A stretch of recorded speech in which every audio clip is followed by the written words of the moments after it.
My hands are shaking again. I grip the glass harder, hoping the bartender does not notice. 300 years of combat experience across 40 star systems, and my hands still shake when I think about that day. The bar on Neutral Station Delta 9 is quiet tonight, which is how I like it. Quiet means I can hear someone approaching. Quiet means I can see the exits. Quiet means I am probably safe. Probably. My name is Vrextel Kerr. I'm a Krogan, which means I stand 7 feet tall, have natural armor plating across my shoulders and back, and come from a species that has been fighting wars since before your kind discovered fire. I was once the commander of the Crimson Fang Mercenary Company. We were feared across the Outer Rim. Governments hired us. Corporations paid us in rare metals. Warlords begged for our services.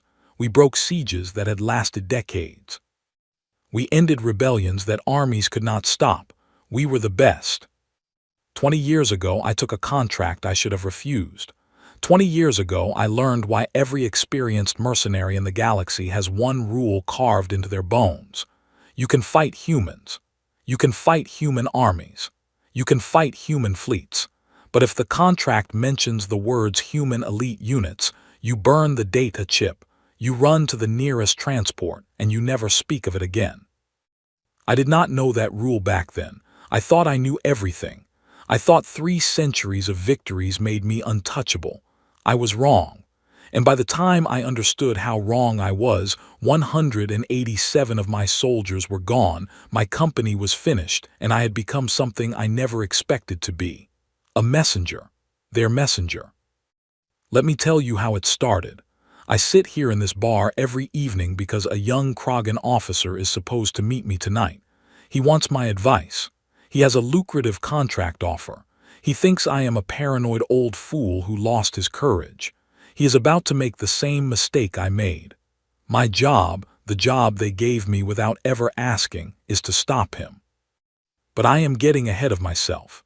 Let me go back to that morning in my office on the Crimson Fang command ship. Let me tell you how overconfidence almost ended me. It was a standard morning. My second in command, an old Draxan named Kelsiv, walked into my office with a data chip in his long gray hand. He had served with me for 80 years. He was the only soldier I fully trusted. He was also the only soldier who had ever told me no and meant it and survived. He placed the data chip on my desk. The contract appeared in the air between us, glowing blue, rotating slowly. A Theshan consortium, wealthy, respected. The target was a small human research outpost on a contested mining world called Carnes 4. The pay was 10 times our standard rate. 10 times. I remember feeling my hearts beat faster, the way they always did when a big contract appeared. I scanned the intelligence report. The outpost had a security force of 12 human soldiers, just 12. Against my 200 veterans, that was not a fight. That was a training exercise with good money attached. I looked up at Kelsiv, expecting to see his usual calm approval. Instead, his skin had turned a pale green, which meant something was wrong. He asked me one question: which human unit was guarding the outpost? I checked the file. The designation was 12th Reconnaissance Detachment, Standard Scouts. I told him so. I was already mentally spending the payment. A new command ship, better weapons for my men, a proper retirement fund for Kelsiv, who deserved one. Kelsiv did not move. He stood there, looking at the holographic contract, and his breathing became shallow. Then he said something I did not understand at the time. He said in Krogan, so my translator would not record it, that 12th Reconnaissance Detachment was not a reconnaissance unit. It was a cover name. The real name of the unit, the one they used among themselves, was Ghost Battalion. He said he had fought them once, long ago, during the border skirmishes of the Outer Spiral. He had been one of 3 survivors out of 1,200 soldiers. I laughed. I actually laughed at him. I told him that was impossible. 12 humans could not defeat 1,200 Draxan warriors. Humans were smaller than us, weaker than us. They did not have our natural armor. They did not have our strength. They broke their own bones just by falling down. Kelsiv did not laugh with me. He picked up the data chip, placed it back on my desk, and told me he was resigning, effective immediately. He had served me faithfully for 80 years. He had never once questioned my judgment, but he would not go with me to Carney's 4. He would not watch me die. He would not watch my company die. He would go back to his home world, spend time with his grandchildren, and pray to his ancestors that I would somehow survive. I was furious. I called him a coward. I told him that after 80 years of service, he was abandoning me over a simple contract. I threatened his pension. I threatened his reputation. I said things I regret now, things I wish I could take back. Kelsiv just looked at me with those ancient yellow eyes. Then he said something that I did not understand for 20 years. He said that in his long life, he had learned that some enemies cannot be defeated by being stronger, faster, or smarter. Some enemies can only be survived by not fighting them at all. Humans were one of those enemies, but only the elite ones. Only the ones who had not forgotten what humans used to be before civilization. He left my office, he left my ship, he left my life. I never saw him again. I should have listened, but I was a fool wrapped in 300 years of victory, and fools do not listen to warnings. They charge into the dark, certain that the dark has never met anything like them before. The dark has always met something like us before. That is why it is the dark. I gathered my officers. I briefed them on the mission. 200 of the finest mercenaries in the galaxy. Krogan heavy infantry in powered armor. Vexian snipers who could shoot a coin out of the air at 2 miles. Mordek shock troopers who could punch through reinforced walls. We had conquered entire planets with smaller forces. My intelligence officer, a clever little Pratha named Siskis, raised one concern. She had tried to gather additional information on the human unit and found something strange. There were no public records, no medal citations, no casualty reports, no unit histories. The 12th Reconnaissance Detachment existed in the human military database, but behind that entry there was nothing, just silence. I told her that meant they were new, untested, boring scouts who had never done anything worth recording. She did not look convinced, but she did not argue. That was my mistake. I should have surrounded myself with officers who would argue with me. Instead, I surrounded myself with officers who agreed with me. That is how leaders die. They build walls against their own wisdom. We departed for Carney's for the next morning. The journey took 3 days through hyperspace. I spent those 3 days planning the attack. 3 simultaneous drop zones, overwhelming force at each point. The 12 human soldiers would be captured or eliminated within minutes. We would secure the research outpost, extract whatever the Thesian consortium wanted extracted, and be back in orbit within 6 hours. Simple, clean, lucrative. On the 3rd night, I had a dream I have never forgotten. In the dream, I was walking through a forest on my home world. The forest was silent, too silent. No birds, no insects, no wind. I realized I was being watched. I turned in every direction, but I could not see anyone. Then I heard a voice directly behind my head, so close that if I had reached up, I could have touched whoever was speaking. The voice said, in perfect Krogan, "We have been watching you for a long time, Commander Kerr." I woke up covered in cold sweat. My hearts were pounding. My natural armor had extended to its full defensive position, which only happens when my body believes I am in mortal danger. I sat up in my bunk and breathed slowly until the fear passed. Just a dream, I told myself. Just pre-mission nerves. I did not know then that humans have been studying dream communication for 60 years. I did not know that the human elite units had technology that could reach across light years into the minds of their targets, not to harm them but to watch them, to learn them, to understand what made them afraid. That dream was not random. It was an introduction. Marcus had been meeting me for the first time. At the time, I just drank some water and went back to sleep. I had a mission to lead in the morning. A simple mission. 12 humans, 200 of my best. What could go wrong? Everything could go wrong. Everything did go wrong. And by the time the sun rose on Carnes for the next morning, and my dropships began their descent through the thick green clouds, I was already being hunted. I just did not know it yet. The hunt had started 3 days before we arrived. The hunt had started the moment I accepted the contract. The hunt had started, in some ways, centuries before I was born, when humans first evolved on their small blue world and learned that the most dangerous predator in the universe is the one that never stops chasing you. As my ship broke through the cloud layer and the research outpost came into view below us, I looked at my officers with the confident smile of a commander who thinks he is about to win easily. None of them smiled back.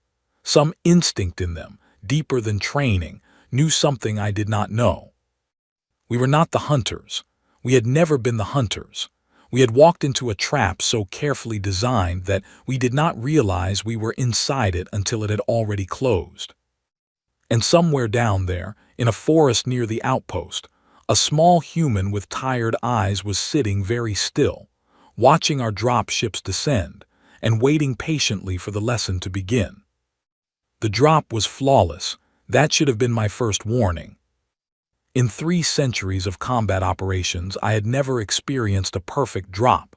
Something always goes wrong. A ship takes damage from anti-air defenses. A soldier breaks an ankle on a bad landing. Communications glitch. Equipment malfunctions. War is a machine made of friction, and friction always appears. But that morning, everything worked. All 3 drop ships landed exactly on their designated coordinates. All 200 of my soldiers deployed without a single injury. All of our equipment functioned perfectly. The defensive perimeter was established in under 90 seconds, which was a new company record. I stood in the center of our formation, looking at the research outpost 200 meters to the north, and I felt a cold feeling spreading through my chest. Something was wrong. I could not identify what was wrong, but something was wrong. The outpost looked exactly as the intelligence reports had described it. 4 prefabricated structures arranged around a central landing pad, a communications array on the western edge, a small power generator humming quietly. Everything was in the right place. Everything was exactly as it should be. That was the problem. I ordered my scouts forward. 6 Vexian specialists, small and fast, trained to move invisibly through any terrain. They advanced in a standard reconnaissance pattern, checking for mines, traps, and hidden sensors. They reported nothing. The ground around the outpost was clean. No tripwires, no proximity mines, no surveillance equipment. My lead scout reported something else. No thermal signatures inside the buildings. No movement. No electronic emissions beyond the basic power systems. The outpost appeared to be empty. I frowned. The intelligence report had been clear. 12 human soldiers. They should have been inside preparing defenses, calling for reinforcements, doing something. Instead, there was nothing. Just empty buildings and quiet forest. My first assumption was that the humans had detected our approach and fled. This made sense to me. 12 soldiers against 200 mercenaries is not a battle. It is a massacre. Any sensible commander would have ordered a retreat. I told myself that the humans had done exactly that, which was why the outpost was empty. I ordered the advance. My forces moved forward in 3 columns, with the Krogan heavy infantry in the center, the Mordak shock troopers on the flanks, and the Vexian snipers positioned on high ground to provide overwatch. Standard tactics, effective tactics, tactics that had worked for me 1,000 times before. We reached the outpost in 7 minutes. I ordered my soldiers to secure each building systematically. They kicked in doors, cleared rooms, checked basements. Every building was empty. No humans, no equipment, no documents. The computers had been wiped. The storage lockers were open and bare. The beds were made but cold. They had been gone for at least 12 hours, maybe longer. I stood in the main research building, looking at an empty desk where a computer had recently been, and I felt that cold feeling in my chest get colder. Something was very wrong. This was not the behavior of soldiers who had panicked and fled. Soldiers who panic leave things behind. They drop equipment. They forget documents. They leave personal items. This was the behavior of soldiers who had known we were coming, had prepared for our arrival, and had deliberately removed every trace of themselves. But why, if they had known we were coming, why not call for reinforcements? Why not set traps? Why not fight from defensive positions? Why simply leave? I was still thinking about this question when I heard the sound. It was a small sound, a soft whistle like wind through a narrow opening. I did not recognize it at first. Then I heard it again from a different direction. My communications officer spoke into my ear. She said, "Commander, we have lost contact with the rear guard." I turned to face her. The rear guard was 40 soldiers positioned behind the outpost to secure our extraction route. They had been reporting in every 2 minutes. They should have reported 30 seconds ago. They had not. I ordered her to reestablish contact. She tried for almost a full minute. No response. All 40 channels silent. I ordered a drone dispatch. The drone flew from our position to the rear guard location, a distance of about 400 meters. The drone feed appeared in the air in front of me. I watched. My officers gathered around. We saw the forest. We saw the clearing where the rear guard had positioned themselves. We saw. I cannot describe what we saw, not fully, because my mind still refuses to accept it even after 20 years. The rear guard was gone, not gone as in defeated, not gone as in hiding. Gone, but their equipment remained. Their armor was stacked neatly in the center of the clearing. 40 suits of powered armor, arranged in a careful pyramid, with the helmets on top and the boots on the bottom. Their weapons were disassembled. Every single weapon, taken apart into its component parts, laid out on a piece of canvas in perfect order. Their identification tags were arranged alphabetically on another piece of canvas nearby. There were no bodies. There was no evidence of a battle. There was no blood. There was no damage to the surrounding trees or ground. 40 soldiers had simply stopped existing, and their equipment had been respectfully dismantled and organized. The drone feed held for another 5 seconds. Then a shadow moved at the edge of the clearing, just a glimpse. A figure small, moving too fast to identify. Then the drone feed cut out. The drone was gone. My officers were silent. I was silent. The cold feeling in my chest had expanded until my entire body felt frozen. Then the voice came over our communications channel. Every channel, all at once. It was my own voice. It said, "All units fall back to the extraction point. Repeat, all units fall back to the extraction point. Evacuation required. Mission compromised." But I had not given that order. I had not spoken those words. Someone had taken recordings of my previous transmissions, cut them apart, and reassembled them into a new order. The voice was perfect. The cadence was perfect. Any of my soldiers listening would believe it was me. I shouted into the command channel, overriding the false order, telling my troops to hold position. But I was too late. The flanking columns, the Mordek shock troopers on the east and west, were already moving. They had obeyed the false command instantly, because they trusted me. They were retreating toward the extraction point where our drop ships waited. Except our drop ships were gone. I could not explain how. They had been parked on the landing pad 200 meters from the outpost. 3 heavily armored assault vessels, each guarded by 2 crew members. They had been there when we arrived. They were not there now. I could see the empty landing pad from where I stood. Nothing remained. Not even scorch marks from engines lifting off. The ships had simply stopped being there. My officers looked at me for orders. I did not have orders. For the first time in 3 centuries of command, I did not know what to do. My rear guard was gone. My flanking columns were advancing toward an extraction point that no longer existed. My air support had disappeared.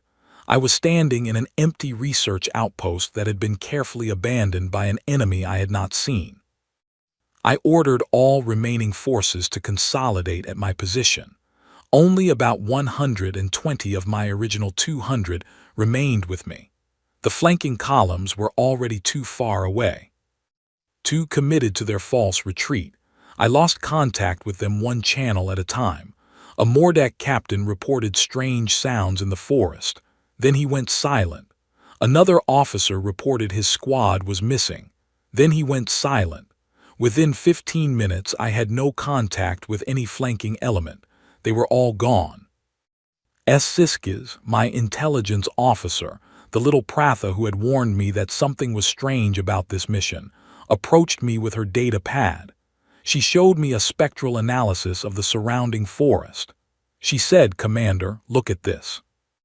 The analysis showed thermal patterns in the forest, very faint, barely detectable. She had enhanced the readings as much as possible. What I saw made the cold feeling in my chest turn into something worse. Fear, real fear, the kind I had not felt in 2 centuries. Around our position in a perfect circle about 100 meters out, there were 12 thermal signatures, human body temperature. They were not moving. They were just standing, evenly spaced, watching us. They had been there the entire time. They had been there when we arrived. They had been there when we cleared the outpost. They had been there when the rear guard disappeared. 12 humans standing perfectly still in the forest, watching us. Siskis whispered, "Commander, the thermal camouflage they are using should not be possible. The technology required to produce readings this faint does not exist in any database I have access to. These humans are using equipment that nobody knows exists." I looked out at the forest. I could not see them with my own eyes. The trees were too thick, but I knew they were there now.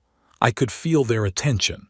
The way a small animal feels the attention of a larger animal it cannot see. That was when I heard the second sound, a small click like a twig breaking, very close, behind me. I turned. There was nobody there, just my officers gathered around the drone feed station, studying the empty screen where our vanished drone had been transmitting moments before. Then I looked down. On the ground next to my right foot was a small object, a human object, a metal canteen. It had not been there 30 seconds ago. I was certain of that. I had been standing in this exact position, and I would have noticed a metal canteen. On the canteen was a small piece of paper, handwritten letters in perfect Krogan script. The note said, "You are thirsty, please drink, we will speak soon." My communications officer screamed. She had been monitoring the channels of our flanking columns, hopping for any sign of survivors. She pulled her headset off and stared at me with wide eyes. She said, "They are singing." I did not understand. I asked her to explain. She said the channels, all of them, every frequency we have. Someone is singing, human songs, old songs. They have been singing for the last 4 minutes, quietly in the background of every transmission. I did not notice at first, but once I heard it, I could not stop hearing it. She played the audio for me. At first I heard nothing. Then, as my ears adjusted, I heard it too. A soft voice singing a human lullaby, gentle, peaceful. The kind of song a human mother might sing to a human child at bedtime. The song was coming from inside our own communication system, from frequencies that should have been secure, from channels that only my officers should have access to. The humans were inside our network. They had been inside our network the entire time. They had listened to every order I had given since we arrived on this planet. They had probably listened to every order I had given for the past several weeks. As Siskis whispered, "Commander, what do we do?" I did not have an answer. For the first time in 3 centuries of commanding armies, I did not have an answer. I was standing in a trap that had no exit, surrounded by enemies I could not see, listening to a lullaby from my own radio, and holding a canteen of water left by someone who had stood close enough to touch me without me noticing. I did the only thing I could think to do. I sat down on the ground. I set the canteen beside me. I raised my empty hands. I spoke into every frequency at once in my clearest formal voice, using the old diplomatic cadence of my people. I said, "This is Commander Vrextel Kerr of the Crimson Fang Mercenary Company. I request parley. I request dialogue. I acknowledge that we are defeated. I request terms for surrender." The lullaby stopped. The forest became absolutely silent. Even the wind stopped moving through the trees. Then from about 6 feet behind me a voice spoke. A calm human voice, speaking in perfect Krogan. The voice said, "Commander Kerr, we appreciate your wisdom. Please remain seated. We are coming to speak with you." I turned my head slowly. Behind me, the ground that had been empty a moment before now contained a human. He was sitting cross-legged, 3 feet away from me, as if he had been there for hours. He was smaller than me, as all humans are. He wore a simple green uniform with no insignia. His face was ordinary. His eyes were tired, the way old soldiers' eyes become tired when they have seen too much. He smiled at me gently. He said, "My name is Marcus. Thank you for asking for parley. Most commanders in your position fight until there is nothing left to fight with. You chose differently. You chose the wise path. Because of that, we are going to let you live. But first, we need to have a conversation, a long conversation, about what you are going to do for us next." I stared at him. Behind me, I heard my officers whispering, asking where this human had come from, how he had appeared among us without being seen. I knew the answer. He had been there the entire time. He had walked right through our defensive perimeter, sat down 3 feet behind me, and waited for me to finish my formal surrender before speaking. The hunt was over. The lesson was about to begin. Marcus poured water from the canteen into a small metal cup. He held the cup out to me with both hands, the way my people offer drinks during formal negotiations. I accepted it with both hands because that was proper and because I did not know what else to do. He sat across from me, perfectly relaxed, as if we were old friends meeting for lunch. My surviving officers stood in a loose circle around us, weapons ready but not raised. Marcus did not seem to notice them. Or rather, he noticed them so completely that he did not need to pay them visible attention. I drank the water. It was cold and clean. I realized as I swallowed that I had not eaten or slept properly in 3 days due to mission preparation. My body was exhausted. Marcus seemed to know this. He produced a small ration bar from a pocket in his uniform and offered it to me. I took it. I ate it. It tasted of grain and honey and something spiced I could not identify. He watched me eat with a patient expression. When I was finished, he spoke. He said, "Commander Kerr, thank you for choosing parley. I want you to understand something important. The soldiers who were with you before my arrival, the ones in the flanking columns and the rear guard, are not dead. Some are wounded. Some are unconscious. But they are alive. We took them out of the fight using non-lethal methods. We will return them to you along with their equipment when this conversation is finished." I did not believe him at first. I had seen the empty clearing. I had seen the stacked armor and the disassembled weapons. That did not look like non-lethal tactics to me. That looked like something much worse. Marcus seemed to read my expression. He said, "I know what you think you saw. The armor stack was theatrical. I apologize for that. We needed to make a visual impression. The actual soldiers are sleeping peacefully in a secure location about 2 kilometers from here. Our medical team is watching them. They will wake up in a few hours with headaches and no memory of the last 8 hours. They will be returned to you before sunset." I asked him why. Why go to such elaborate trouble to capture my forces without harming them? Why not simply defeat us in battle? Why the theater, the mystery, the psychological pressure? Marcus smiled at the question. He said, "Because killing your soldiers would not teach you anything. Killing your soldiers would make you a martyr in your mercenary community. Other commanders would come to avenge you. More soldiers would die. More families would grieve. Nothing useful would be accomplished. But if you survive, Commander Kerr, and your soldiers survive, then you will go home and you will tell your community what happened here. And that will prevent future deaths. That is what we want. We do not want to kill mercenaries.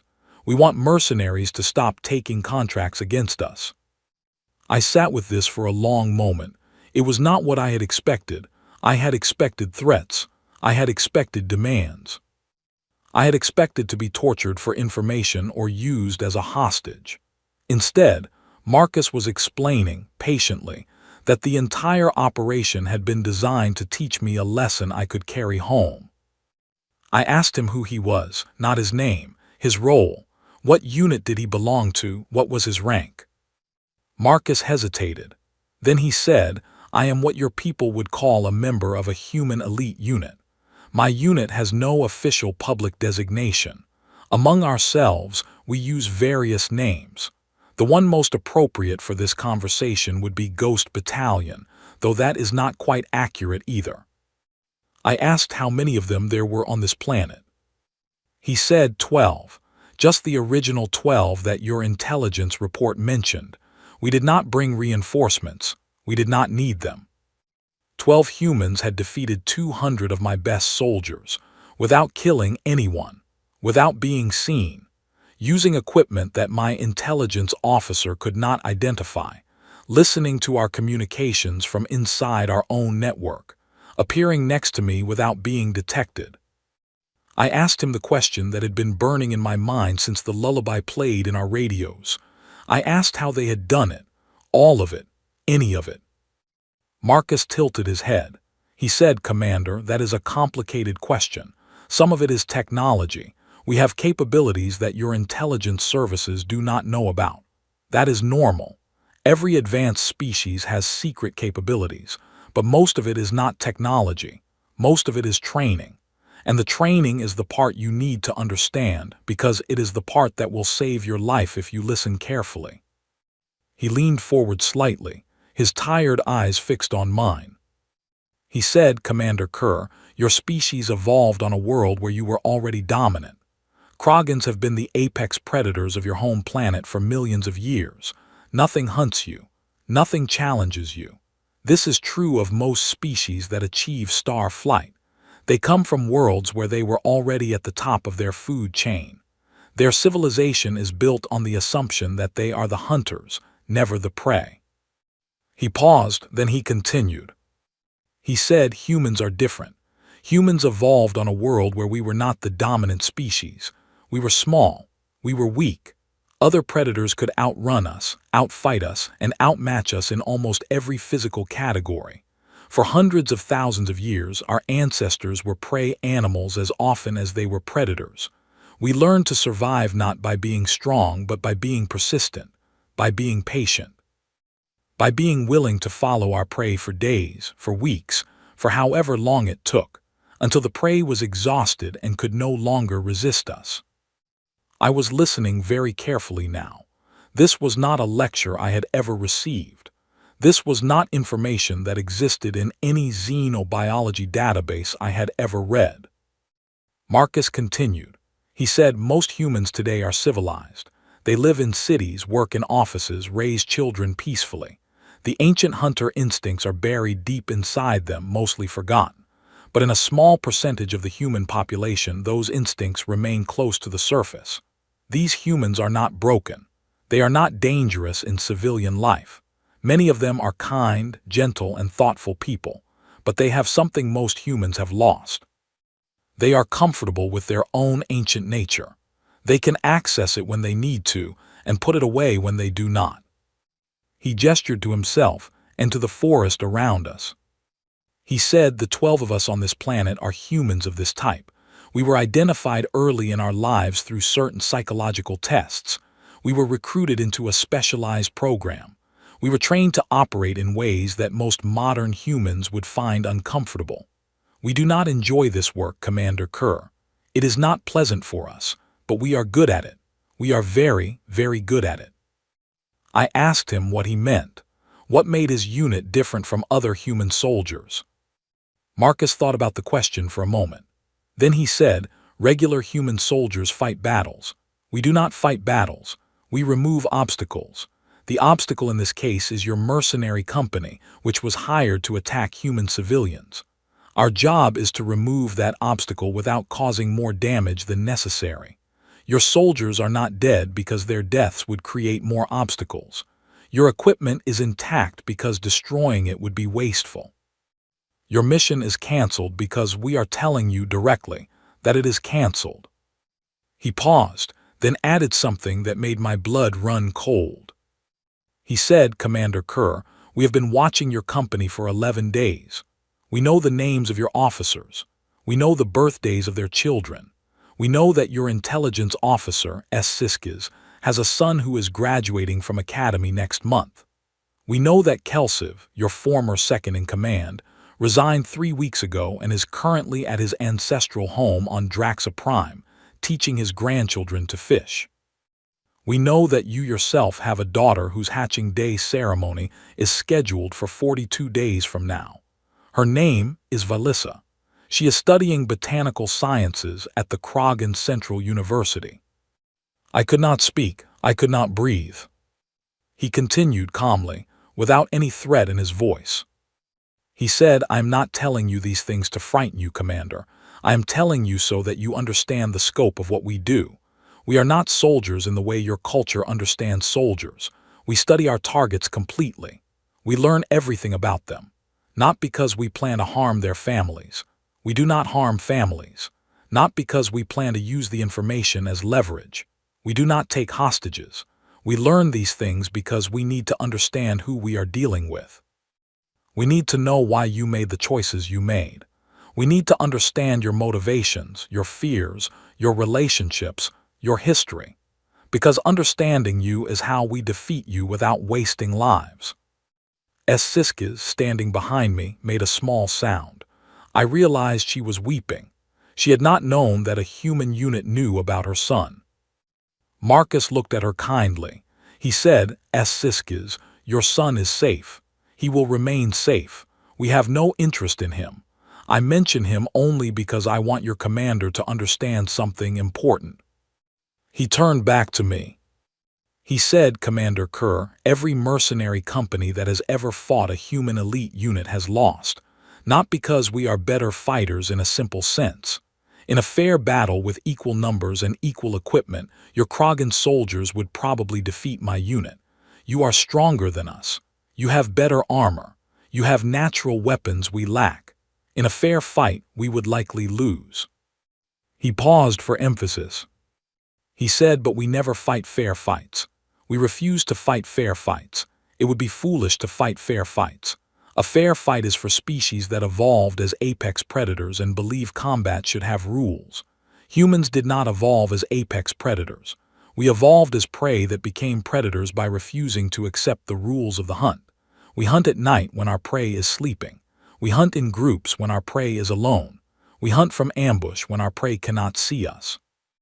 We hunt with tools when our prey has only teeth. We hunt with patience when our prey has no patience. We hunt with knowledge when our prey has no information. We hunt in every way that works, and we refuse to hunt in any way that does not." He looked at me with those tired eyes. He said, "This is why mercenaries refuse to fight human elite units. Not because we are unbeatable, we are not, but because we refuse to play the game your profession is built on. You are paid to fight battles.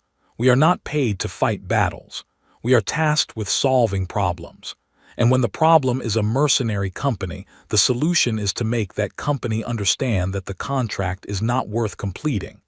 That is what this operation was. You are being shown that the contract is not worth completing. When you go home, you will refuse future contracts against humans. You will tell other commanders to refuse future contracts against humans. The message will spread. The profession will adjust. Fewer contracts will be offered. Fewer mercenaries will die. Fewer humans will be targeted. That is our victory. That is our strategy. It has worked for 200 years, and it will continue to work for as long as we exist." I finally found my voice. I asked him what he wanted me to do. Marcus reached into his pocket and produced a small data chip. He placed it on the ground between us. He said, "This chip contains a message for the Theshan Consortium that hired you. You will deliver it to them personally. They will read it. They will understand. They will terminate the contract and never attempt this type of action again." He also produced a second chip. He said, This chip contains information for your mercenary community. You will share it with the major mercenary organizations in your region. It describes the boundaries of acceptable employment from our perspective. Contracts against human civilians will always result in our intervention. Contracts against human military will be handled by our military, not by us. Contracts against humans of any kind will be reviewed by us, and we will decide whether to respond. You will tell your community these boundaries. They will be respected, or we will enforce them. I accepted both chips. They were small in my hand. They did not feel heavy, but I understood that they were heavier than anything I had ever carried. Marcus stood up. The sun was beginning to set.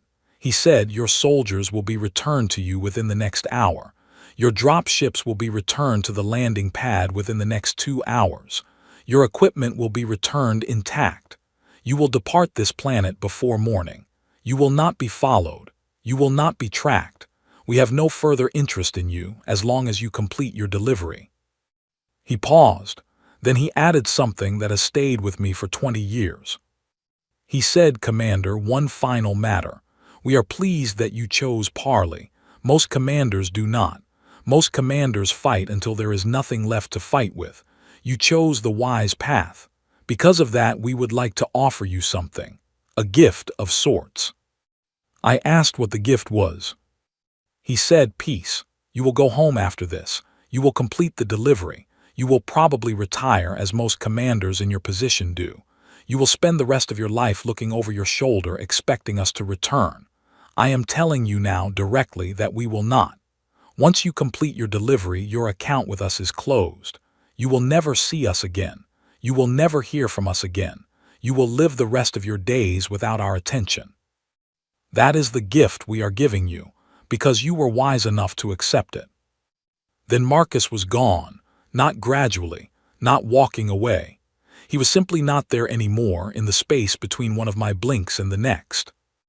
I sat in the forest clearing for a long time, holding 2 data chips and an empty metal cup, and I tried to understand what had just happened to me. It would take me 20 years to understand it properly.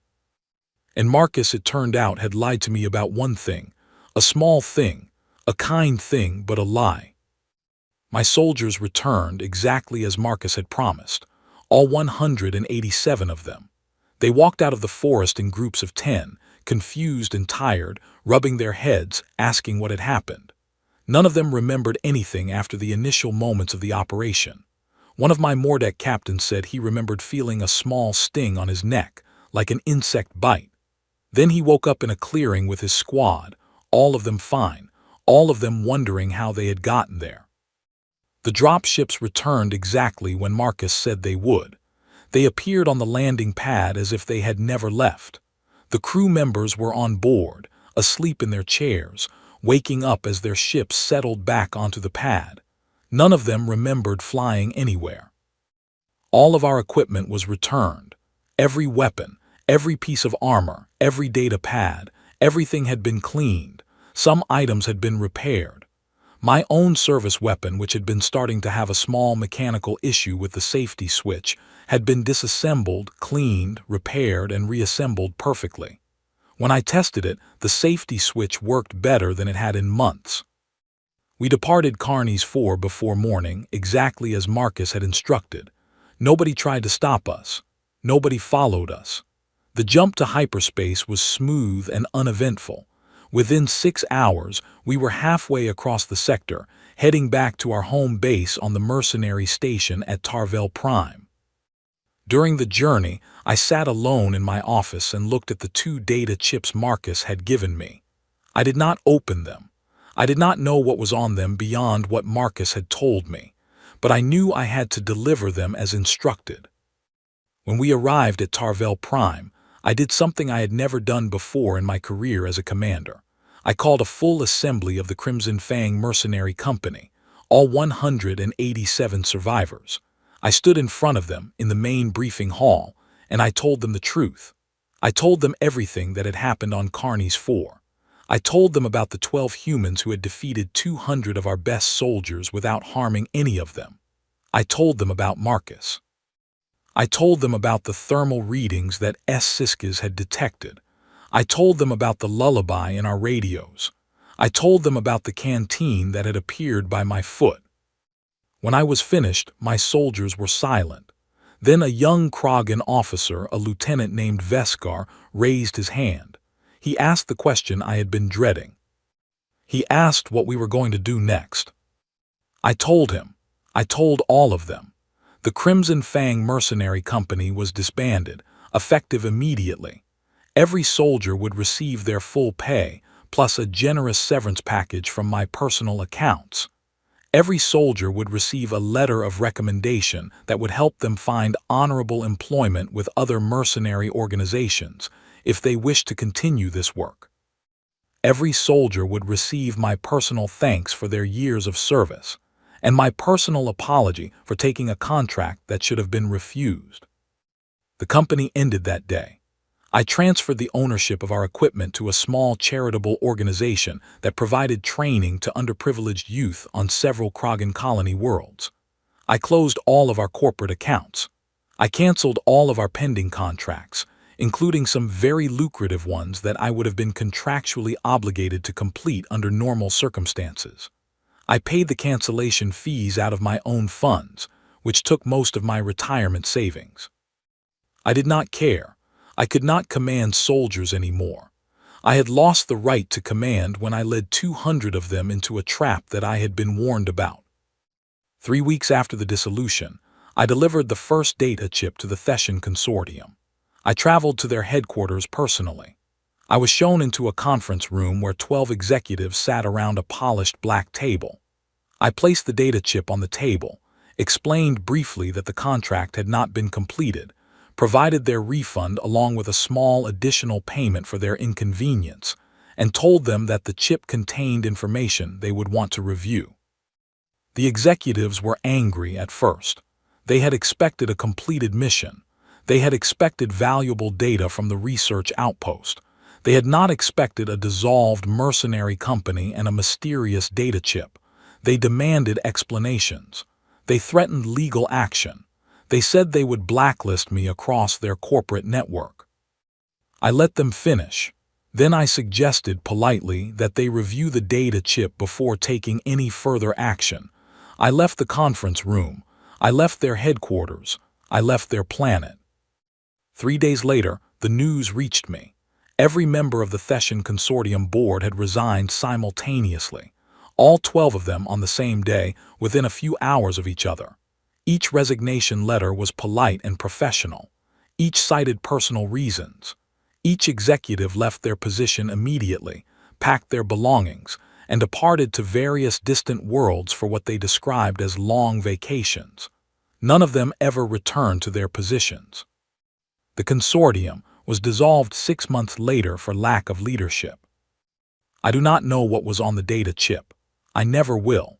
Whatever Marcus had included was enough to convince 12 wealthy, powerful, ambitious executives to give up their positions and flee to distant locations. It was not a threat, exactly. The executives were not afraid for their lives. They simply understood after viewing the information that continuing their consortium was no longer a wise choice. They made the decision voluntarily. That, I realized, was exactly how humans like to operate. They did not force their enemies to surrender. They simply made surrender the obviously correct choice. The second data chip I delivered to the Mercenary Council on Tarvel Prime. The Council was the governing body for all mercenary organizations in our sector. I requested a private meeting with the 5 senior council members. I explained what had happened on Carnes 4. I gave them the chip. I told them it contained important information about future employment opportunities involving humans. The council reviewed the chip privately. 2 weeks later, they issued a new policy. All mercenary organizations operating in our sector were required to report any contracts involving humans to the council for review. Contracts against human civilians would be automatically rejected. Contracts against human military forces would require special authorization. Contracts against anything designated as a human elite unit would result in immediate suspension of the mercenary organization that accepted them. The policy was controversial at first. Some organizations complained that it restricted their ability to take lucrative contracts, but within a year, every single mercenary organization in the sector had implemented the policy voluntarily, because word had spread. The story of the Crimson Fang had spread. Other stories had also spread. Stories I had not known about. Stories from other commanders who had encountered human elite units over the past 2 centuries. My experience, I learned, was not unique. It was actually rather common. I was just one of the first commanders to talk about it publicly. That was the beginning of my new life. The life after the Crimson Fang. The life after Marcus. For the next 15 years I traveled. I did not need to work. I had enough savings combined with my military pension to live simply for the rest of my days. I used my freedom to research. I traveled to dozens of worlds seeking out retired mercenary commanders and officers. I bought them drinks. I listened to their stories. I took careful notes. I was compiling something. A record of every known encounter between mercenary forces and human elite units over the past 300 years. What I found was extraordinary and terrifying and somehow strangely comforting. I found that my experience was not just common, it was standardized. Almost every encounter followed the same general pattern. A mercenary force would be hired to attack a human target. The mercenary force would underestimate the opposition based on official records. The human elite unit would respond using non-lethal methods, psychological pressure, and overwhelming tactical superiority. The mercenary commander would either surrender or be defeated through indirect means. The mercenary force would be returned to their home base, mostly intact, with instructions to deliver a message. The contracting party would receive the message, review it, and voluntarily cancel the contract. The pattern was almost identical across 3 centuries and dozens of different encounters. This was not random. This was not emergent behavior. This was a deliberate strategy, practiced and refined over many generations, designed to achieve specific goals with minimum damage. I also found something else, something that made the cold feeling return to my chest. Every encounter ended with the mercenary commander being allowed to live, every single one. Over 300 years, across dozens of encounters, not a single mercenary commander had been killed by a human elite unit. All of them had been released, given data chips or verbal messages, and sent home to spread the word. All of them, I realized, had been recruited, not formally, not with contracts or payment, but recruited nonetheless. Every one of us was working for the human elite units now. We just did not call it that. We called it retirement, or reform, or learning wisdom. But really, we were messengers. We were the unofficial spokesmen for the human elite units, spreading their reputation, enforcing their policies, shaping the mercenary community to avoid conflicts with humans. They had not just defeated us. They had absorbed us. They had taken their enemies and turned them into allies, without the enemies ever fully realizing what had happened. I met other retired commanders, 12 of us in different cities across the sector who had all experienced similar encounters. We formed a loose, informal group. We called ourselves, only among ourselves, the Warned. We met occasionally for dinner. We shared stories. We compared notes. We noticed patterns together.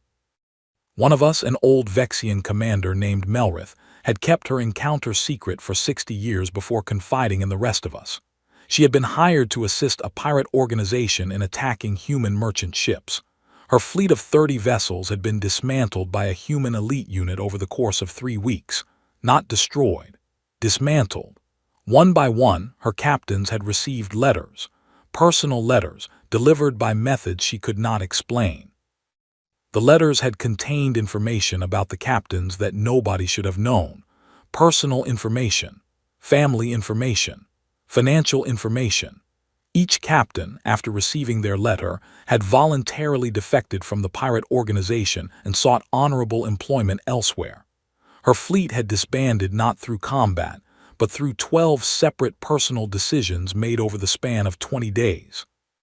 Another of us, a Draxan named Coraxus, had been hired to assassinate a human diplomat. His assassination team of 8 specialists had been redirected without their knowledge.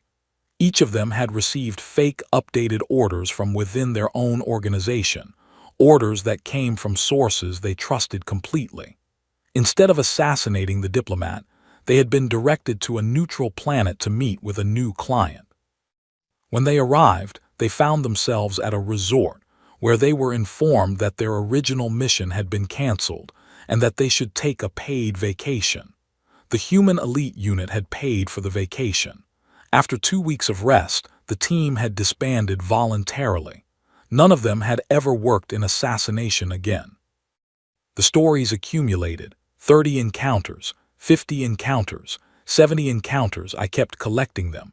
A pattern emerged that went far beyond simple military engagement. The human elite units were not just soldiers, they were something else. Something I did not have a word for at the time, something like gardeners. They pruned the galactic mercenary profession. They removed branches that would have caused problems. They encouraged growth in directions that caused no harm. They did not eliminate mercenaries. They just shaped mercenaries into forms that were compatible with human interests. And all of this was done with minimal casualties. Over 300 years of operations, the total number of mercenaries killed directly by human elite units appeared to be less than 100. Compared to the tens of thousands of mercenaries killed by traditional human military forces in the same period, this was a remarkably small number. The human elite units were not the most dangerous humans to fight in terms of pure lethality. They were the most dangerous humans to fight in terms of strategic outcomes. They did not kill you, they changed you. 15 years into my research, I decided to publish my findings, not as a public warning, not as a political statement, just as an academic study, a contribution to xenomilitary literature. I wrote a careful, thorough paper. I did not name specific humans. I did not reveal specific capabilities. I simply documented the pattern I had observed, drawing on dozens of interviews and hundreds of pieces of historical evidence. I submitted the paper to a small academic journal that specialized in military history and theory. The paper was accepted. It was published. It received modest attention in academic circles. A few military historians found it interesting. A few mercenary commanders read it and found it useful. Nothing dramatic happened. 2 days after the paper was published, I returned to my apartment on Tarvel Prime after my evening walk. There was a small package at my door. Plain brown wrapping. No return address. I took it inside carefully because after everything I had learned, I was cautious about unexpected packages. I opened the package at my kitchen table, wearing protective gloves, with a scanning device running. The scanner found nothing dangerous, just organic material and paper. Inside the package was a fresh loaf of human bread, still warm. It smelled of wheat and honey, the same smells I had experienced during my encounter with Marcus 15 years before. A small handwritten note sat on top of the bread. The note was written in perfect Krogan script, in a handwriting I recognized immediately. The note said, "We are proud of you for telling the truth. Your research will save lives. Please enjoy the bread. It is baked from an old recipe. We thought you might like it. Signed, M." I sat at my kitchen table for a long time, looking at the bread and the note, and I understood something I had not understood before. Marcus had lied to me, a small lie, a kind lie, but a lie. He had told me 20 years earlier that once I completed my delivery, my account with them would be closed, that I would never hear from them again, that they would have no further interest in me. It had been a lie. They had been watching me the entire time, for 15 years, across dozens of worlds, through every interview and every piece of research. They had known what I was doing. They had watched me gather information that they themselves had arranged for me to find. They had guided me subtly toward the conclusions they wanted me to reach. They had helped me, invisibly, to produce the paper I had just published. a paper that would now spread my findings through academic channels to every major military organization in the sector. I was not a researcher who had discovered the truth about human elite units. I was a messenger who had been assigned a delivery, one that required 15 years of preparation, and I had just completed my task.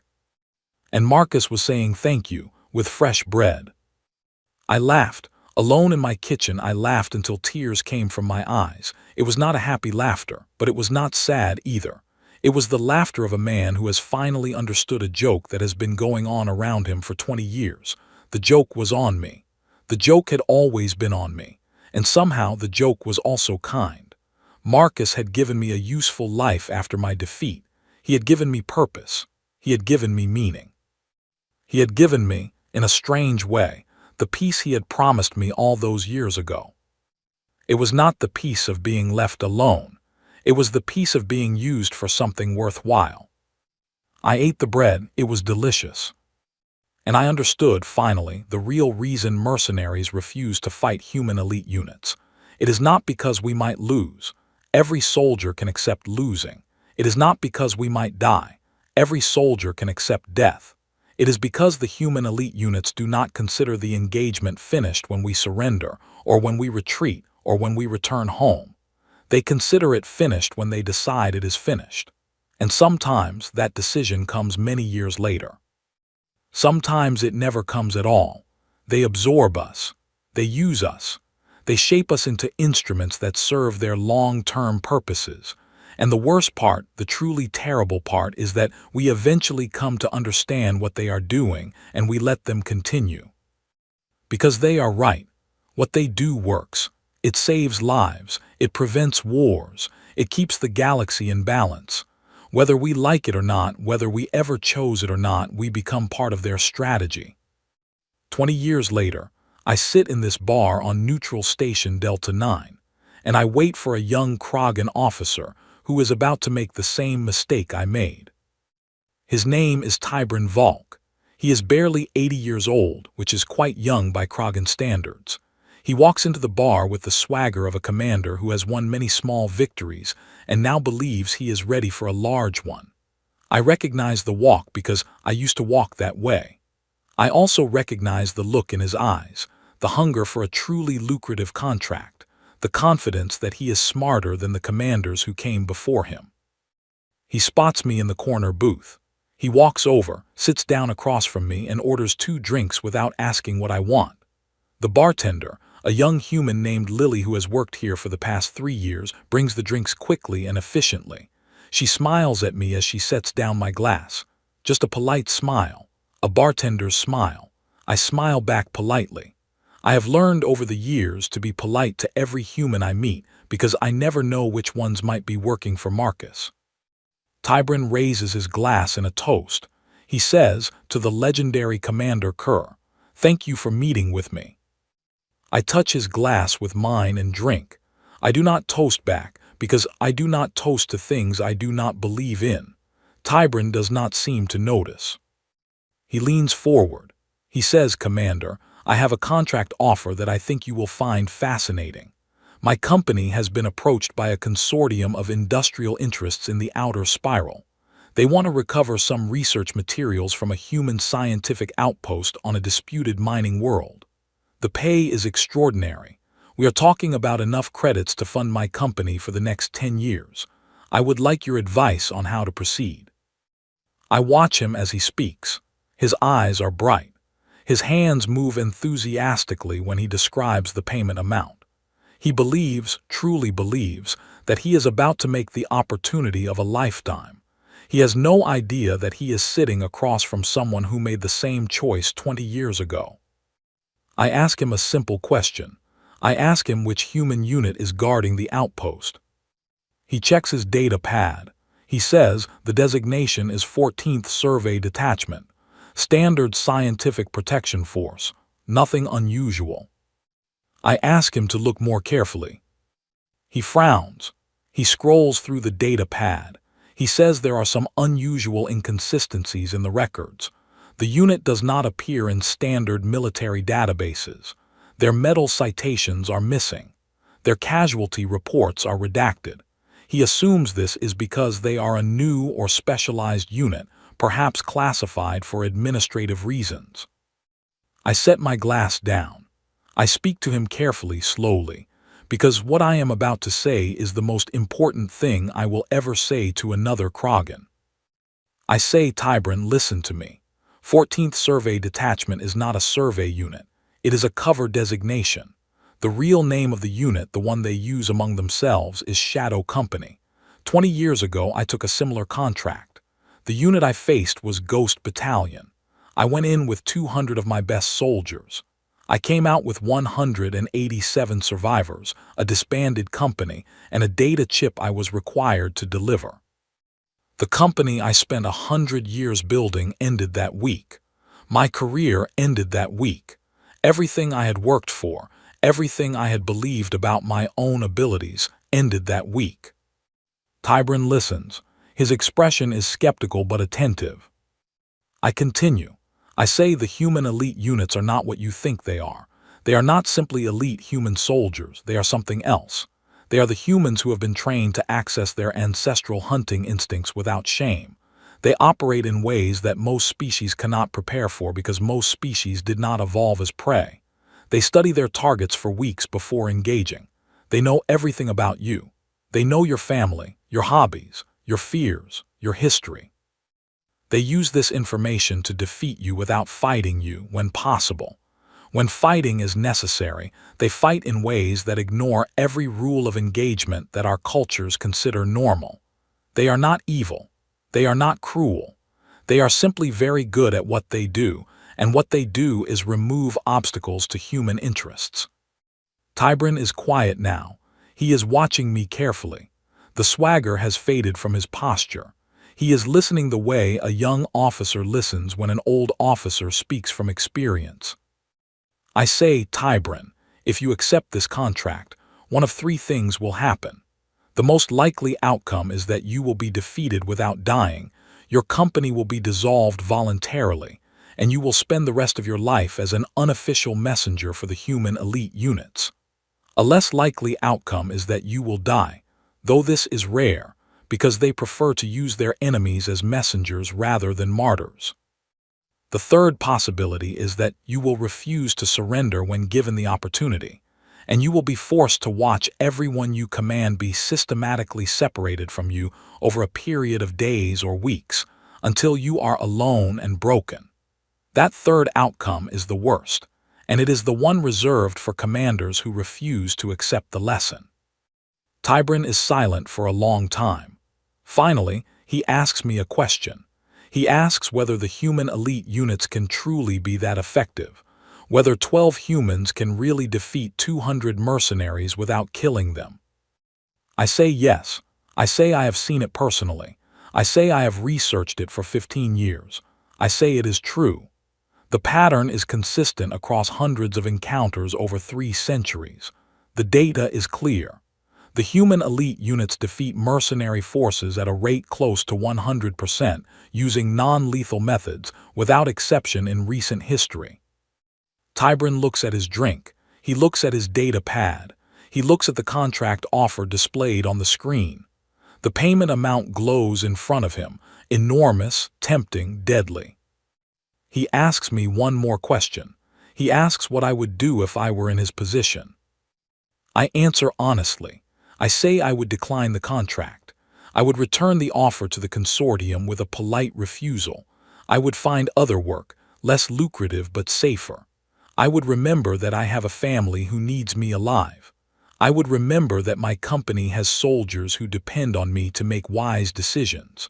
I would remember that some opportunities are traps dressed in fine clothing. Tybran closes his data pad. He takes a long drink from his glass. He sits in silence for nearly a full minute. I do not rush him. This is the most important decision he will make in his career. He needs time to make it properly. Finally, he looks up at me. His eyes are different now. Not defeated, not afraid, just wiser in a way that made me proud of him. He says, Commander Kerr, thank you. I will decline the contract. I will warn my colleagues. I will pass this lesson on to my officers. I owe you a debt I cannot repay. I tell him he owes me nothing. I tell him the lesson has already been passed on many times by many commanders for many years. I am just one more voice in a long chain of voices, all of us trying to save lives by telling the truth. Tybrin nods. He thanks me again. He stands up. He takes his data pad with him. He walks out of the bar with a different posture than he walked in with. Slower, more thoughtful. The swagger is gone, replaced by something more useful. I sit alone in the booth for a few minutes, finishing my drink. The bar is quiet. A few other customers sit at various tables. The bartender, Lily, cleans glasses behind the counter. The station beyond the window continues its slow rotation, showing me the star field and the distant planets of the sector. Lily walks over to my booth. She is carrying a fresh drink. She sets it down in front of me. She says, "On the house, Commander. You handled that young officer well." I look up at her. I have known Lily for 3 years. I have seen her almost every evening. I have never thought of her as anything other than a young bartender working to pay for her education. Now I look at her carefully. Her eyes are not the eyes of a young bartender. They are calm, attentive, patient. They are the eyes of someone who has been watching for a long time. She smiles at me, a small, kind smile. She says, "Marcus sends his greetings, Commander. He says you did very good work tonight. That young Krogan was going to lead a lot of his soldiers to serious harm. You saved them. Marcus is grateful." I cannot speak for a moment. I look at the drink she has placed in front of me. It is a special drink, made from a Krogan root vegetable that is not commonly available outside our home systems. Somehow, this small bar on a neutral station has exactly the right ingredients to make it, and Lily has made it perfectly. I ask her how long she has been watching me. She says, "The entire time, Commander. We have been watching you the entire time. Since the day we met on Carney's 4, we have never stopped watching. You have been one of our most effective messengers. You have saved hundreds of mercenary lives through your research and your counsel. You have improved the mercenary profession across 3 sectors. You have done good work for us without ever being asked directly." I ask her why she is telling me this now, why after 20 years. Lily sits down across from me, where Tybrin had been sitting a few minutes before. She places her hands on the table, palms down, in the human gesture of openness. She says, "Because you have earned the right to know, Commander. You have served us well. You have served your own people well. You have saved lives on all sides. We think it is time for you to have full knowledge of what you have been part of, if you want it." I say I want it. Lily takes a deep breath. Then she tells me things I did not know. She tells me that the human elite units are not just military organizations. They are a kind of galactic peacekeeping force, operated without official sanction, without public acknowledgement, without formal authority. They operate in the spaces between official governments, solving problems that official militaries cannot solve. They have been doing this for almost 300 years. Their goal is not human dominance. Their goal is galactic stability. They prevent wars. They prevent massacres. They prevent accidents that could escalate into multi-species conflicts. They do this quietly, patiently, and effectively. She tells me that my research paper, the one I published 15 years ago, has become required reading for military officers in 12 different species governments, including the Krogan military. My insights have shaped policy across an entire region of space. Millions of lives have probably been saved, indirectly, because of the choices my research has influenced. She tells me that Kelsiv, my old second-in-command, did not die naturally. He was attacked 12 years ago by a group of bandits on his home world. He would have died, except that members of Marcus's unit happened to be nearby. They intervened. They saved him. He lived for another 6 years after that attack peacefully, before finally dying in his sleep at a very old age. The human elite units had protected him, quietly, because he had once been wise enough to refuse a bad contract, and they believed wise people deserved protection. She tells me that my daughter Valissa is now a senior researcher at the Krogan Central University. Her research on xenobotanical medicine has saved countless lives across the sector. Her work has been funded, for the past 10 years, by an anonymous grant from a foundation she has never been able to identify. The foundation is, of course, connected to the human elite units. They have been supporting her work because her work does good, and they support things that do good. I ask Lily, my voice quieter than I expected, whether my daughter knows about any of this. Lily says no. Her safety depends on her not knowing. She will live her entire life without ever understanding the protection she has received. She will think her accomplishments are entirely her own, which in most ways they are. She will think her success is entirely deserved, which it is. But she will never know that certain small obstacles were removed from her path quietly by people who cared about her father and the work he was doing. I drink the special drink she has made me. It tastes of my home world. It tastes of my childhood. It tastes of memories I have not thought about in 100 years. I ask her one final question. I ask whether Marcus is still alive. Lily smiles. She says yes, Marcus is still alive. He is older now, of course. He has retired from active operations, but he still follows the work of his former messengers. He has a particular fondness for you, Commander. You were his first successful conversion during a mission early in his career. He says you handled the situation with more wisdom than he had expected.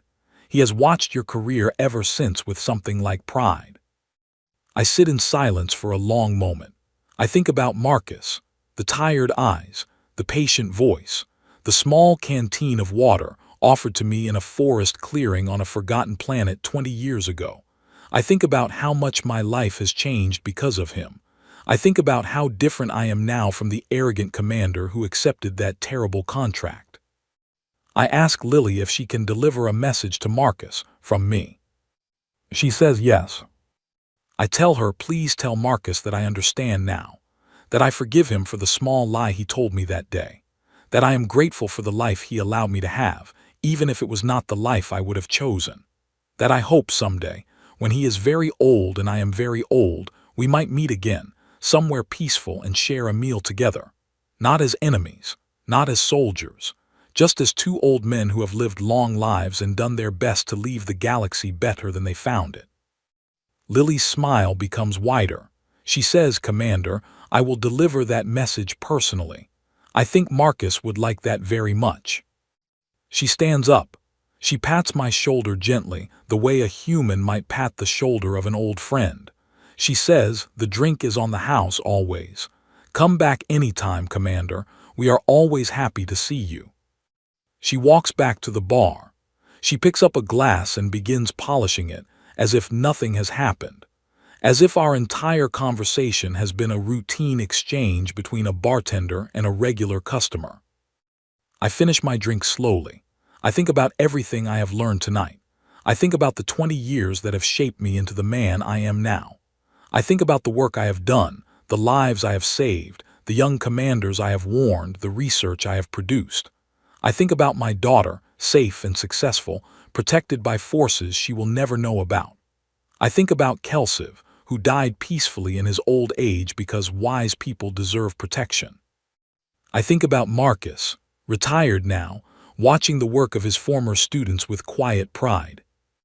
The real reason mercenaries refuse to fight human elite units is not fear. It is not respect. It is not even wisdom exactly. It is that the human elite units do not treat warfare the way we do. They do not see their enemies as enemies. They see them as opportunities. Every commander they defeat becomes, potentially, an ally. Every mercenary company they dissolve becomes, potentially, a group of individuals who can do better work elsewhere. Every battle they avoid becomes a resource they can use for their long-term mission of galactic stability. They do not win wars by winning battles. They win wars by making their enemies into their partners, without their enemies ever quite realizing what has happened. And the strangest part, the part that took me 20 years to understand, is that this is good. What they do is good. The galaxy is more stable because of them. Fewer wars happen. Fewer civilians die. Fewer species are destroyed by conflicts that could have been prevented. They are doing work that needs to be done, and they do it in a way that harms as few people as possible, and they ask for nothing in return except that their former enemies spend the rest of their lives helping them quietly. I am their partner now. I have been their partner for 20 years. Tybrin Volk, who just left this bar, is now part of the same system. He will refuse his contract. He will warn other commanders.